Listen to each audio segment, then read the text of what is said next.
প্ৰলয়ংকাৰী বানত পুত গ'ল উজনিৰ হাজাৰ হাজাৰ বিঘা কৃষিভূমি 9 বছৰত হ্ৰাস পাইছে 42,715 হেক্টৰ কৃষিভূমি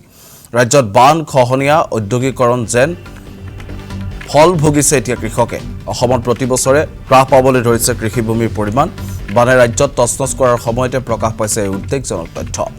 ৰাজ্য চৰকাৰে প্ৰকাশ কৰা তথ্যত কম্পিত হৈছে কৃষক অৰ্থনীতি আৰু পৰিসংখ্যা বিভাগে প্ৰকাশ কৰিছে কেতবোৰ তথ্য 2015-16 চনত অসমৰ মুঠ কৃষিভূমি আছিল 28,01,472 হেক্টৰ 2016-17 চনত কৃষিভূমিৰ পৰিমাণ হয় গৈ 27,73,855 হেক্টৰ এটা বছৰতে কৃষিভূমিৰ পৰিমাণ কমি হৈ গৈ 27,617 হেক্টৰ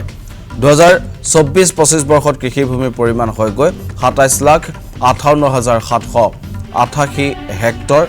58 হেক্টৰ আৰু 2014-15 বৰ্ষৰ তুলনাত কৃষিভূমি হ্ৰাস পাইছে